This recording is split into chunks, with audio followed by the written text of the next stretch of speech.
Jangan lupa like, komen, dan subscribe channel YouTube TVRI Bengkulu, serta nyalakan lonceng notifikasinya.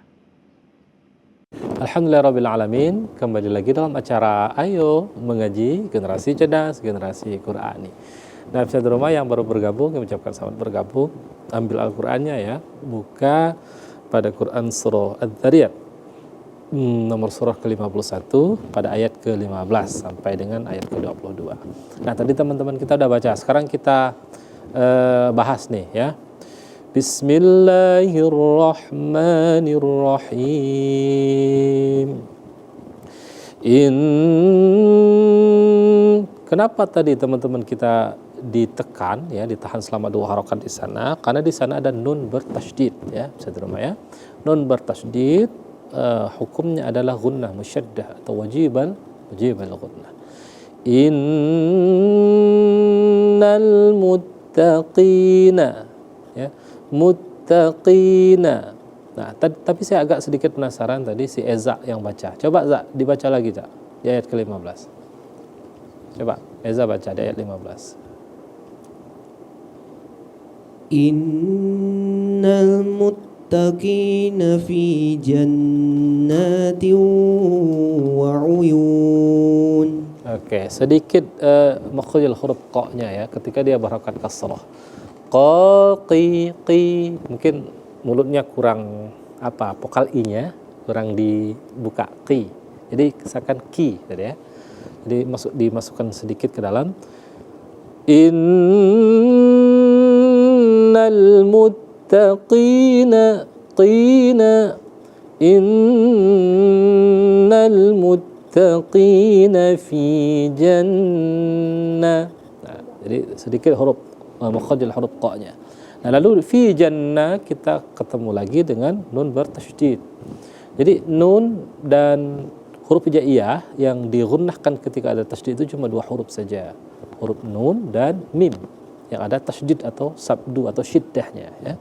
Fi jannatin wa kasratain bertemu dengan wa. Hukumnya adalah idgham bi gunnah. Ya, bi gunnah, hurufnya ada 4. Ketika nun sukun atau nun mati tanwin, kemudian fathatain, kasratain atau dhammatain bertemu dengan 4 huruf mim, nun, waw dan ya. Waw, maka di sini masuk hurufnya adalah hurufnya di idgham bi gunnah, maka ditahan selama 2 harakat, digunnahkan. Jannatin, wa itu dia khayshum, masuk ke hidung dia.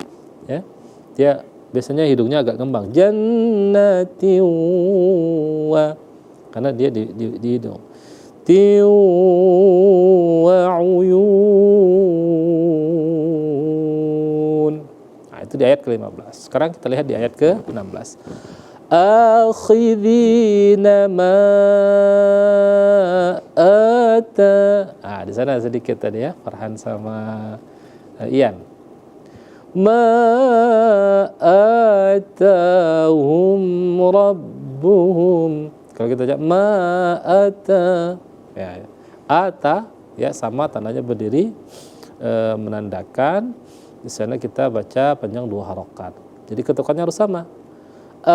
Atahum, hum ra itu tidak boleh digunnahkan karena dia izhar syafawi, masuk ke dalam hukum mim mati atau mim sukun. Hum rabbuhum.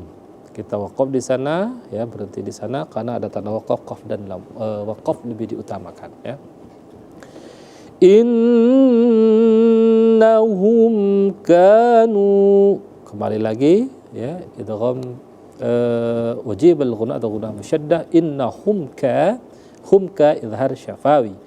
Kanu qabla dha qalqalah sughra, ringan saja ya.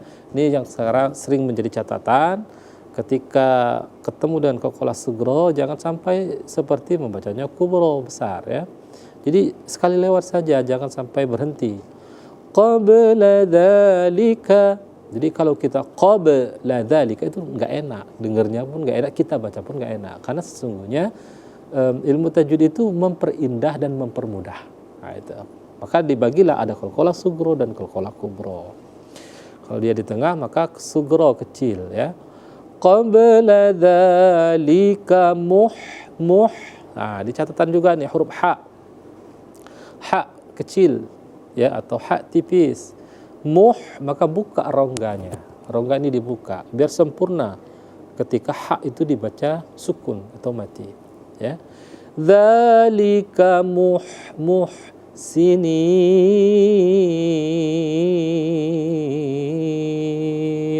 Oke, kita berhenti di ayat ke-16. Nah, sekarang kita baca di ayat ke-17. Baca, setelah itu tolong ditakrid. Ya, tolong disebutkan kira-kira hukumnya kenapa dia dibaca panjang. Nah, jadi teman-teman kita tes dulu kemampuannya ya. Kalau salah nggak apa-apa, namanya belajar. Tapi tentunya dibaca setelah jeda pariwara berikut ini. Tetap di Ayo Mengaji, generasi cerdas, generasi Quran.